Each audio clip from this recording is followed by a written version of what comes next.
Welcome, everyone, to an extra special edition of the Shooting It Straight podcast with Justin Jackson. I am producer John. With us today, a special guest and an even specialer guest joining us today, Theo Pinson and the little guy to talk about all things UNC basketball. We're super excited for this show tonight in the holiday season to be talking about UNC's big win in Madison Square Garden against UCLA. We want to give a quick shout out to Johnny T-Shirt and Congruity HR, our two sponsors for this show. Justin, let's get it started by talking about this big win against UCLA in Madison Square Garden. As you were watching that game late in the second half, it was so close. What were some of the thoughts going through your head? Yeah, man. Well, I want to first give a shout out to my proud dad guy over there. Theo, appreciate you for joining, man. I appreciate y'all having me. I know it's a crazy time when you bring another one into the world and you've got to deal with all that. So we appreciate it, bro. For sure, for sure. But yeah, I mean the UCLA game, it was going the exact way that we have seen so many of the big time games go. Not really playing with the sense of urgency that they needed to necessarily in the first half. And then the second half, they come out like a totally different team. Only this time they were able to pull it out. And I think when you kind of look at this game, I think maybe you saw a little bit of a difference in the rotations and the way the minutes went. I mean, when I looked at the minutes, it was RJ at 36, Seth at 31, Elliott at 28, Drake at 24, and Ian at 32. And then you had Ty Claude, Jay Wash, and Van Allen at 36 minutes combined. So I think for me, looking at that, I think was the biggest change that you kind of saw. And I think for this team, that's kind of what they're going to have to do is play small and be the hardest playing team, be the scrappier playing team, and deal with everything else on the backside. So, Theo, I know we talked about it. We were hype after the game, calling all sorts of people. Um, but for you, what was kind of your biggest takeaway whenever you watched that UCLA game? Yeah, I mean, once again, another headache. Um, that's ultimately what we always get from Carolina games so far. But I think this was the one that personally, like I said, we might be biased, but this gets us over the hump. I think it was one of those things like, okay, we know we can play with these teams, we know we can fight, but can we win it? And they did. And that it's not many bigger stages than Madison Square Garden. You know what I'm Mm-hmm. saying? And that means something. For Ian to step up like that in that magnitude, there's no brighter lights. There's no bigger game. There's no moment that's too big or too small for him to show that as a freshman. Oh my goodness. Are you kidding me? So those, like I said, we needed one. Me and you talked about off the air and on by ourselves. It's like even on our show that we do to the Baja, it's just like we need one. We prefer both, which we should Mm-hmm. have got both, but you can't lose both. You got to get one of those, and we did. It it honestly changed the whole thinking of everyone of this whole Carolina team. It was like, okay, they shown they can win one of those games, and the scary part is we need UCLA to continue to win. Mm-hmm. Like you need those guys to continue to beat people. Like they have a big game against Gonzaga this weekend that we need them to win. So we're big UCLA fans right now. We big Bruin fans, and we need them to come out and get some dubs. But big win for the guys, big confidence boost, and we know how much that means to guys 18, 19-year olds in a basketball season, especially when you've been coming out on the short end most of the time. Let me tell you guys, the viewers at home, how I know that Justin and Theo are professionals at this nowadays. Number one, Justin has the fancy mic. That's new tonight. So shout out to Justin for getting that Oh hooked yeah, up. look at it, got the lights flashing. That's Oh, right. that's That's cute. next level. And then Theo, Shout out very Title League. excellently, but Thanks. right there as well, a nice little plug for your show. That's a professional move. You got to plug your show too. I like it. A little So, slight one. A yeah, little slight absolutely. We're one. going to talk more about that later tonight as the show goes along. But I'm glad you brought up Ian Jackson because he really did have a special performance in Madison Square Garden. He scored 24 points, which were the second most by a UNC freshman in MSG ever. The only Tar Heel to score more against in Madison Square Garden. It was Rashad McCants against Kansas. He scored 25 in 2002. So that's really good company for a talented freshman, Ian Jackson. Justin, when you watch him, what really stands out about his game? What makes him a special player? I mean, I think kind of hitting on what Theo was just talking about, for me, it's his fearlessness. Like, as a freshman, there's so many things you're having to deal with when you go into college, right? You're trying to figure out, okay, what's your role? Uh, what's your rotation? What's the minutes you're going to play? How do I stay in a rhythm whenever I do get to play? Um, and it's just a brand new setting, different speed, different, physicality, all that kind of stuff. But for him, like his confidence and his fearlessness never wavers, no matter if he's playing 11 minutes or 32 minutes like he played last game. Anytime he gets the ball, he's trying to do something to affect the game. And so I think for me, kind of seeing that, obviously he's shooting the ball really well right now. I think he's shooting the last 5 games, he's shooting like 39% from three. So that obviously helps as a freshman.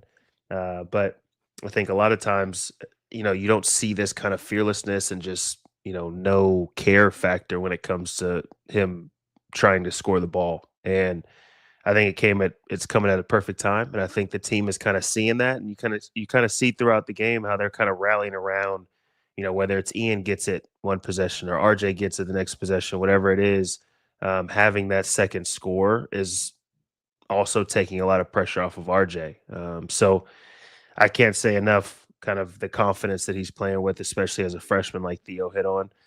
So hopefully, that continues, and hopefully the team kind of rallies around that even more. And Theo, the natural next question with that, a lot of fans have been asking about it. Is it time for Ian Jackson to be in the starting lineup? He No. was really not at all. Why not? Hell no. Hell no. Like I said, if it ain't broke, don't fix it. Did Marvin Williams start? No, and he was totally fine. Like sometimes there is a hey, drink the milk. There's there's a certain comfort when you have a situation that you can see what the game flows like. You see how they're guarding things. You see how they're attacking the pick and roll. You see if they're trapping, if they're doing certain things. So like, and having that firepower off the bench can help you. You know what I'm saying? So I think we need. I would say keep it the same way it is. I think it's one of those things where he's playing well, coming off the bench. All right, he played 32 minutes. He didn't sit much. I mean, I guess the time he sat was when he didn't start. So, you're rather, and you just never know. Like I said, foul trouble can happen. You don't want RJ and Ian to get foul trouble early. So just keep them coming off the bench. I think it's been good for him just to see the intensity going into each game. Like, okay, let me go ahead and add to this. And my thing is just say we get off to a good start, and then we add Ian. Hey, listen, then it really gets scary. And he's different though, because he has a knack to just score that ball, and he don't care who in front of him. And you can just tell the coaching staff like, well, let him do what he do, because at the end of the day, it's working, and that's what he's great at. And I said at the beginning of the year, you got to let this kid be Ian. Sometimes you got to have that wild card where it's just like you live and die by it. You know what I'm saying? Because when they're on, there's a night like Madison Square Garden that you need them. Yeah. I mean, I equate him to kind of what Jamal Crawford was for every single team he played on right now this year, right? Like for this team, when you've got those three guards already starting, when you bring somebody that's that explosive and can just heat up in a matter of seconds the way that Ian can, that just adds a totally dynamic to the team, right? Like, okay, the team's struggling offensively. The guards aren't really able to do much. All right, Ian, come on, let's go. Go give us a quick 5 to 10, and kind of get us rolling. As opposed to, like Theo said, it's a totally starting and not starting is a totally different feel. And once you kind of get into one kind of flow, whether it's starting or coming off the bench, like it's hard to change that all of a sudden. And so I agree. I think Ian coming off the bench right now, but still playing as much minutes as he's playing, I think that's important as well. But I think coming off the bench is perfect for Ian right now. Yeah, a few stats on Ian. He is shooting 43% from three-point range this season. He was known as a scorer. He wasn't necessarily known as an excellent three-point shooter. So that's really impressive for him. You can tell he's been in the gym. He's a confident shooter. You definitely like to see that. Against UCLA, he was 5 of 6 on twos, 3 of 7 on threes, and also got to the foul line 8 times, 5 of 8 from the free throw line. I think that's the next evolution of his game, continuing to get to the foul line a little bit more. Another reason why Ian hasn't played as many minutes as maybe some people would expect thus far this season. I know he played 32 against UCLA. The defense, he's still got a little bit of a ways to go there, continuing to improve on the defensive end.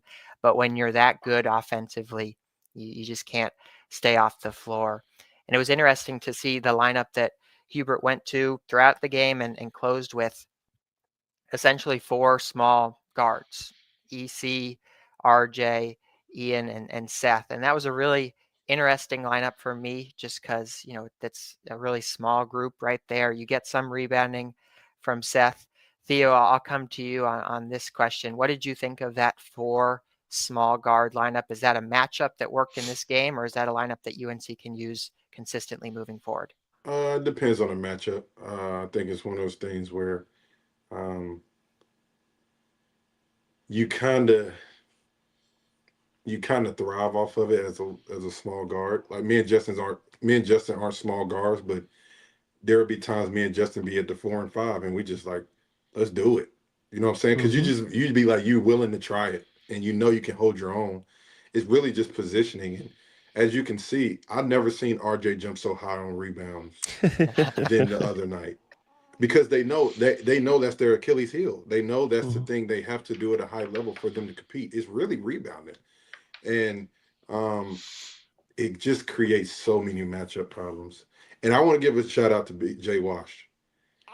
The last, I would say, 7 minutes, he really stepped up. And he's been the key to our team pretty much all year. Like, he just showed a little bit of toughness and a little fight back, where he's just not going to get pushed around. And he did a really good job. And a shout out to him. But I wouldn't go to it too much. I go to it if you need it. Yeah, I think too, going off of kind of giving Jay Wash that same credit. I mean, I wish I could pronounce his last name, but Tyler Bilodeau from UCLA. I mean, the first half he was getting whatever he wanted, right? Like it was, you kind of thought to yourself, can we really stop this guy at all? And then you kind of look, he was kind of non-existent towards the end of that game. Now, obviously, he had foul trouble, but that was also, you got to give that credit to UNC, and whether it's getting downhill and getting fouls on him, or down low, causing, him to get into that foul trouble. But he was kind of non-existent towards the end of the game. And so obviously Jay Wash played the last probably 7-8 minutes, and he held his own. He showed some physicality, made some plays whenever he needed to. But I think too, it's like, we kind of stick on the fact that this team is so small, and, can we rebound and things like that. They out rebounded UCLA 34-28, right? So like, and that's with basically playing small ball the majority of the game, So for me, it's like, yes, like Theo said, the matchup is 100%. That's going to be important. If you're playing against a Hunter Dickinson or some of these other real bigs, then yeah, you're going to have a big on the floor to slow them down. But if the guys just make a concerted effort to say, hey, look, we know we're smaller, right? So we're going to have to give a little bit more effort in, whether it's the fundamentals of boxing out, or just going and getting a rebound, or being more physical and whatever that they need to do. And like Theo said, that's what you kind of saw with some of these smaller guards. They were really getting in there, whether it was hitting people, going up and trying to get rebounds. Like you had mentioned before we started the show, Elliott on that last rebound. It's like, okay, you know what, guys, like, no matter what, we got to figure out how we're going to get it done. It might not be pretty, it might not be smooth, but as long as we come out with the win, that's all we got to do. And so I think you kind of saw that. And hopefully my hope is that they take this into the next game and into the next game after that and so on and so forth, but do it for 40 minutes. And if they do that, I think this team, I think they can make a little noise. I would say this too, like it's not realistic to do it for 40 minutes, but not the whole first half don't give us nothing. You know what I'm saying? Like, Yeah. give us something in the 1st half. You know what I'm saying? Like, make it easy on yourselves. Okay, let's not give us anything the first 5 minutes, but the last 15, give me a dogfight. You know what I'm saying? Like, you can't keep digging these holes. You know what I'm saying? So just and it's cool to see that they have the toughness to do it, but it's just like they kind of remind me of, like, other than Kansas City Chiefs, they winning though, so it's not really like them at all. So forget that comment. Like the Commanders. That's what they remind you of. No. I wouldn't say. Yeah, you might be right, but we're winning too. So can't say that, buddy. Yeah, Justin and I are but both I agree, Cowboys fans, so we can't really talk about the Hey. NFL Yeah, at y'all all. were hype about that win yesterday. How about them boys? Y'all out the playoffs because of us. And we're still gonna fight to the end. That's key. That actually does bring up a really good point, though, about the physicality. You guys are great people to talk to about this because you're both kind of in that range of guards. You have to go down low. I think, Justin, by the end of your G League time, we've joked about you were basically a center on some teams.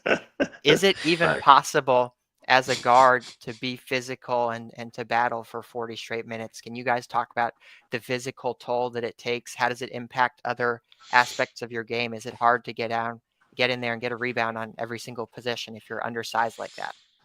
My junior year, I played the 4. My senior year, I played the 4 the whole year. Actually, all of ACC play, and that's the hardest part. And that was the hardest part of the season. I played the 4. Luke was the 5, and Luke is not much taller than us. It's really just positioning, will, want to, and just being smart about it.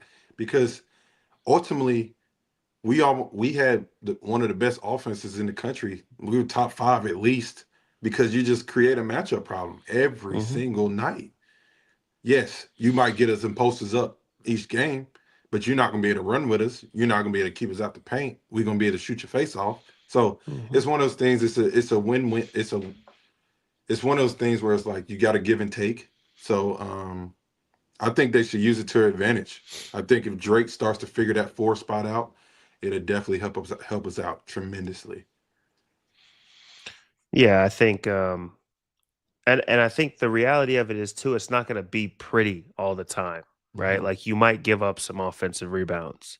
You might have some guys that post up the smaller guards and score on them, right? There might be situations like that.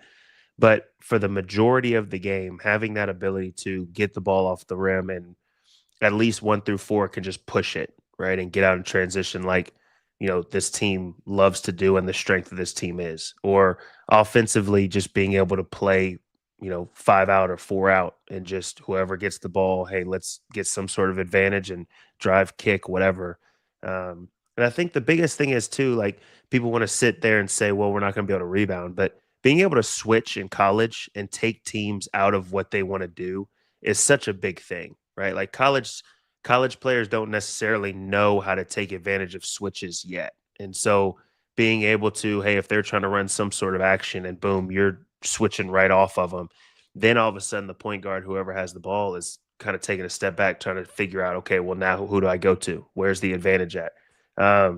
So for me, that's kind of the biggest thing, is just having the versatility of having all those guys on the floor.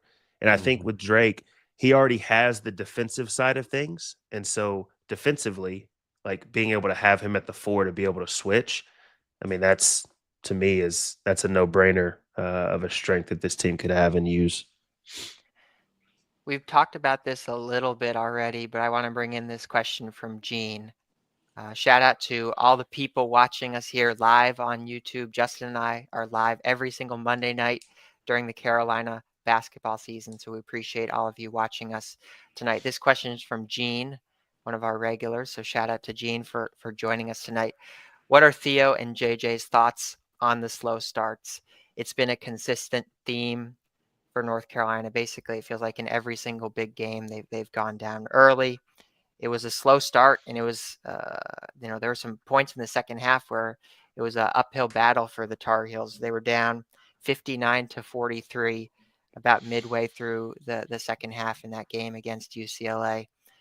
Either one of you can start with this one, but what are your thoughts on the slow starts, and how does North Carolina fix that? You got it? You got it, brother. I mean, my personal opinion is I kind of got a little PTSD from it. Coach Williams, he used to always say, "Don't ease into the game."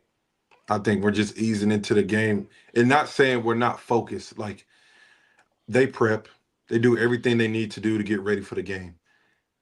It's imposing your will, and let's put it this way. And I think this would kind of help all Tar Heel fans and kind of understand this.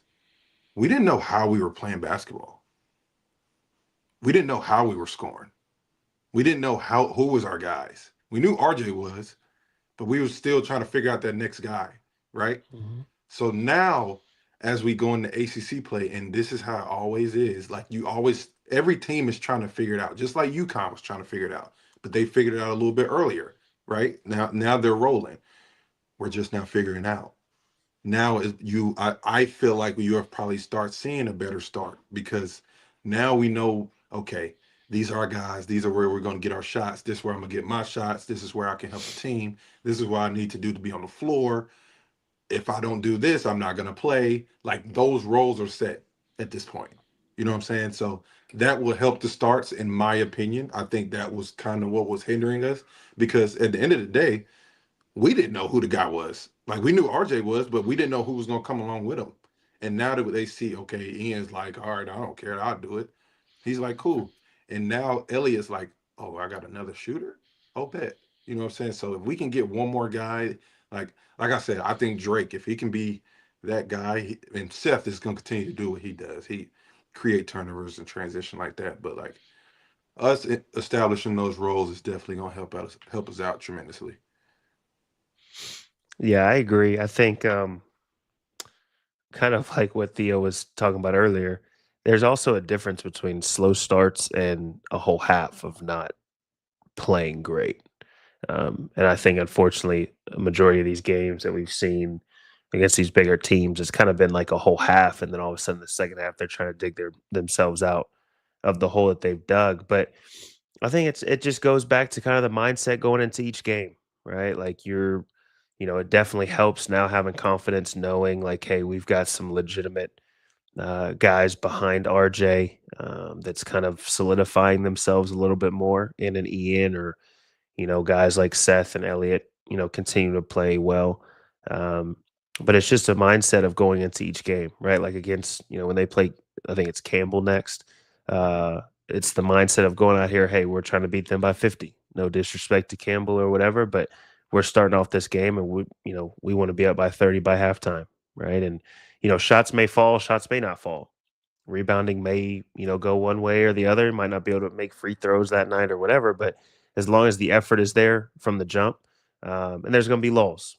Kind of, it's funny the way Theo said it, but it's like, if you give us 30 good minutes, 32, 35 good minutes, that'll get you to where you need to be the majority of the nights that you play. So, um, I think that was a huge game with momentum going into a game that's maybe a little more of a tune-up game going into ACC play. But like Theo said, you want to be playing your best ball going into conference play. And after that UCLA game, I'd say that was probably their best game overall, and being able to finish it. And, hopefully they can continue that momentum. I'm going to take a quick second here to talk about the sponsors for the Shooting It Straight podcast. First, I want to talk about Johnny T-Shirt, the best place for Tar Heel gear. They are a Chapel Hill tradition since 1983, and they are 20-year partners. And we have a guest here locking down the screen. But in Johnny T-Shirt, oh, we got Look at another. that. Can we get an introduction, Theo, of our next? Say hi. Hi. Say, my name's Lana. What's Just up, got out Lana of bath girl? time. Say, hey, Uncle JJ. Thank you, Uncle JJ. What's going on? Good. Good. You gotta be quiet, okay? We Y'all go ahead. My appreciate. fault. No, you are so good. We appreciate having you on and having the little ones on tonight as well. It's fun. It's the holidays. Everyone's with their family, so we appreciate you having them on tonight. But we were talking about Johnny T-shirt, the best place for Tar Heel gear. Theo, if you need some pajamas for the little ones, maybe for the holidays or something like that, you can get them from Johnny T-shirt. Check them out on Franklin Street or online. Also want to give shout out to Congruity, the leading provider for Tar Heel business owners payroll, HR, and employee benefits needs. Inside Carolina listeners can get a free payroll and HR assessment by emailing Matt@Congruity. We're going to take a quick break, let the national guys pay the bills. As Tommy likes to say, we'll be back with more UNC basketball talk here in a second. We are live here on a Monday night before Christmas, talking about UNC basketball, talking about a big win that the Tar Heels had against UCLA. That's where my next question is going. And I'm going to come to you, Justin, first with this one. It felt like as you watched the players after that game, a humongous weight had been lifted off their shoulders by getting that win. People have been talking about, quad one win, all that good stuff for the NCAA tournament resume. But just for these guys, it felt good. It looked like it really felt good for them to get that one win. Have you been a part of a team that's experienced a win that's really changed the momentum of the season like that? And can one win like that really change or alter the course moving forward for the Tar Heels? I mean, I think we were both blessed to be on a few teams in college that were just really good. But I remember back to our sophomore year, we had lost back-to-back games to Notre Dame and Louisville. Um, and we didn't necessarily lose a ton of games that season, but we lost both of those back to back. We go into the next game against Boston College, and Coach Williams benched me and Bryce. Um, and I think that was low key one of my best games against Boston College, and we won that game. And then, like I said, we were already pretty good, but then we go into the ACC tournament and we beat Notre Dame by 30.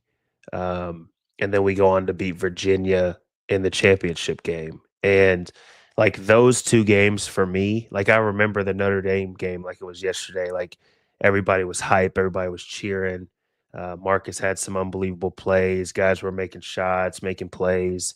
Um, and like that kind of catapulted us into the NCAA tournament to make the run that we had. And then even our junior year, like beating NC State by 50, like winning that kind of game, it just like our confidence level was just at an all-time high after that game. And so, yeah, I think it can definitely turn the momentum, turn the confidence of a team, of a staff, of a player. Um, and so I think this is the perfect type of game, especially coming off, that you go into that game, you're 0-5 versus top 25 teams, and you haven't been able to finish and things like that. And now you're able to finally pull it out in MSG with some guys stepping up big. Um, I think that can definitely change the momentum and the trajectory of this team without a doubt. I'm going to bring up another question here. This is a little bit of a fun one because I know, Theo, I believe you were recently back on campus. This one is from Clint. Do both of y'all come back to campus during the season at practices?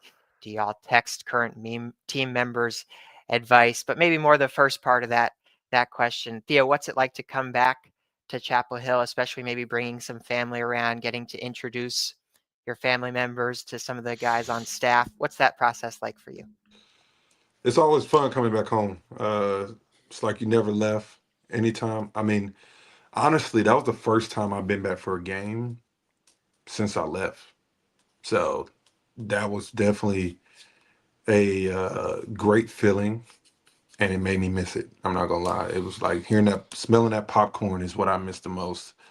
And it's just something different. It's something different about it when you just walk in that arena, in the Smith Center, and it's time to put on a show, and we usually did, and it's always love when we go back. So I enjoy it every single time we go. So I try to make as many trips as I can out there. I'm gonna bring these two out there, so make sure they Tar Heels also. But uh, but it's been fun. It's always fun getting back.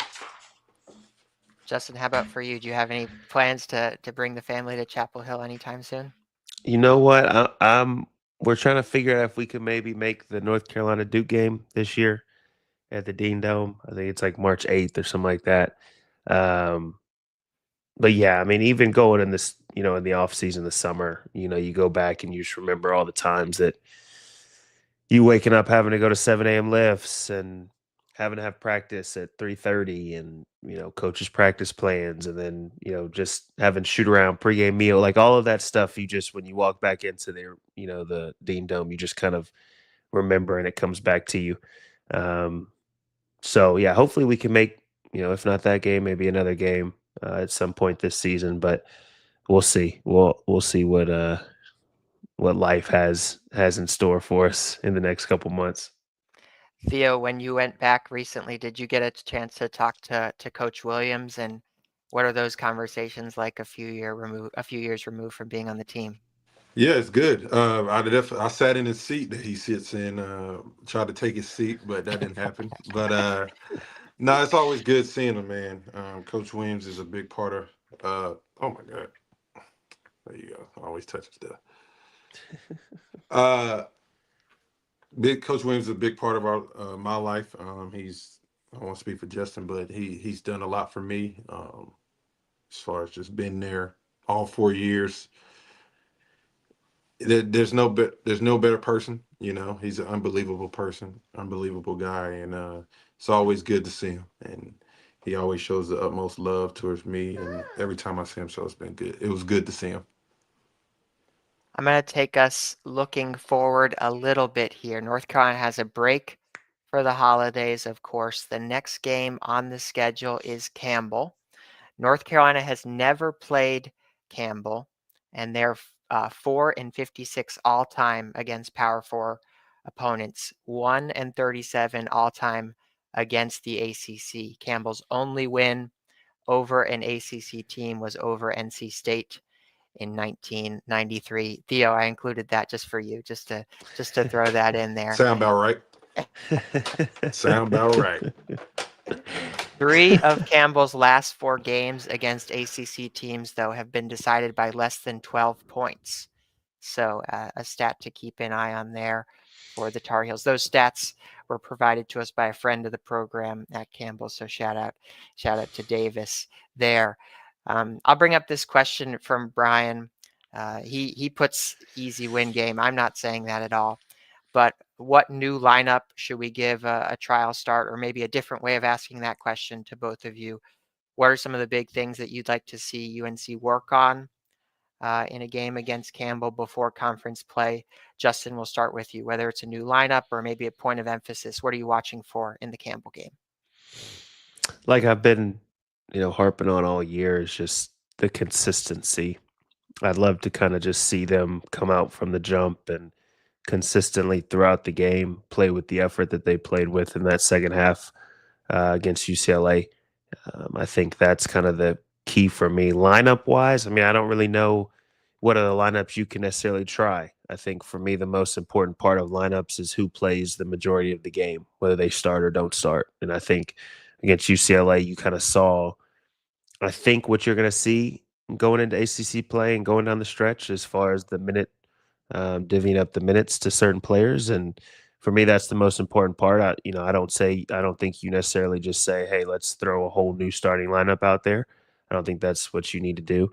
But I just want to see this team just show consistency that they've showed in the second halves of games, throughout this season. If they can do that for the majority of the game, that's what I'd be most excited to see. Theo, I'm going to ask you a really hard question here. I know this is always tough to answer and to talk about, but looking beyond the Campbell game, heading into ACC play for the Tar Heels, you've been really optimistic defending this team a little bit on Twitter. There have been some people who've maybe looked at the losses in the loss column a little bit more than the wins in the win column. So what are your expectations for what this UNC team can do the rest of the season? Maybe why are you optimistic about this Tar Heel team? It's pretty simple. Hey, come here. Come here. Say hey, Uncle JJ. Say hi. What's up, Lana?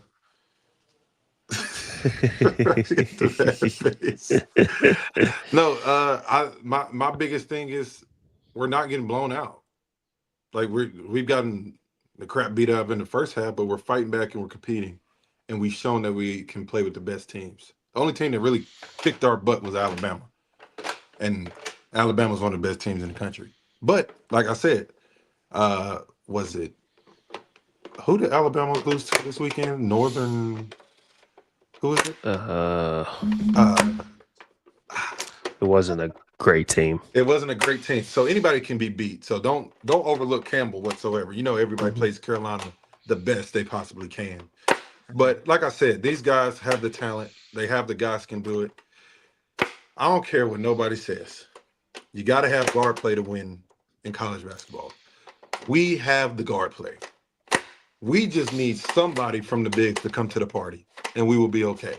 So that's why I give us always have it. I think we will always have a chance. There's one more bit of news that came out recently for you, Theo, as well. There's been some, announcements that you'll be doing some more TV work on games coming up, which is super exciting. You're officially entering the television part in addition to podcasting, which is super cool. What are you going to be like as an announcer? What are some of the things you're looking forward to being able to call games? I'm excited to watch you as you call games and things like that. So what are you looking forward to being a color guy? Yeah, it was fun. It was actually a good time. I think one thing that I liked about it was kind of the prep side. I think that's one thing you kind of you miss not playing basketball is the prep for games and stuff like that. So you got to actually kind of prep the same, and you're just talking hoops. Me, I'm just continue to try to be myself as much as I possibly can. I think that's the reason I kind of got here, just being me. And as much as I can do that, I'm gonna try to do it. But I had a good time and it was fun. But yeah, my next game is SMU and Georgia Tech here in Dallas. So we'll see how that goes, and hopefully I can get some more games. Are you angling to get a UNC game in the later parts of the season, or would that just be too stressful? Hey, look, stressful? No, not at all. Hey, listen, I'm gonna do my job. You know, they paying the bills. Hey, but no, that would definitely be fun. That definitely would be fun. And hopefully one day I can get one. But like I said, I'm honored to just even get a chance. So just taking it day by day. We are live here on a Monday night. We're listening to the Shooting It Straight podcast here on the Inside Carolina YouTube channel. We recently passed 25,000 subscribers today on the YouTube channel, which is a big number for us, a milestone. So shout out to all of our subscribers. If you're watching live right now, maybe you tuned in to watch Justin and Theo tonight, make sure you're subscribed to the channel. Theo and Justin, I know you guys are doing a lot of things in the podcast space as well. So I want to give you a chance to shout out some of the shows that you guys are doing. Let the people know where they can watch you guys. Yeah. Well, so me, Theo, and actually another Tar Heel legend, Raymond Felton, just started a live show Monday and Thursdays called To the Baja. What is it? It's 12 Eastern to about 2:30 Eastern. Yeah, Something like that. We can get no, the 12 times. Central, 12 Central. 1:00 Eastern. That's right. So we do that every Monday, Thursdays. So go ahead and tune in. You know, hit the like, hit the subscribe, all that. That's right. You're learning and then quick. obviously, yeah, right. And That's then what you got to do. and then obviously, you know, Theo can hit on it, but he's got his podcast that's world renowned now and Run Your Race. So, you know, everybody go check it out. Doing some big things over there. And then I want to give a shout out to Theo too, man. Like I'm in the same journey that he is, and you know, he obviously had his first game, and I tuned in, and unbelievable job. I want to give you that credit, bro. especially for the first one, dude. It was as if you had done it before, and heck, it always helps, whenever we've already played and been around and seen every level of basketball you could possibly think of. But for you to be able to get on there first time and kill it like you did in a game that wasn't necessarily the most entertaining and easiest to call, I want to give you a huge shout out, bro. It was huge. I appreciate it. I appreciate it, So brother. yeah. But yeah, everybody go check out the other podcast. Obviously, Yeah. don't leave shooting good. straight. We're Y'all here go- every Monday night. Yes, hey, y'all doing a great job. Y'all doing a great job, but y'all know y'all go tune into the Baja Mondays and Thursdays. We'll be back January 2nd, live and in full effect. And y'all know Run Your Race podcast. Y'all know we doing big things there. New pod coming out tomorrow. So stay tuned. That's right. I cannot tell you how many people send me clips or the Run Your Race podcast, and they say, you got to check out this interview that Theo did and things like that. So he's doing an awesome job with that.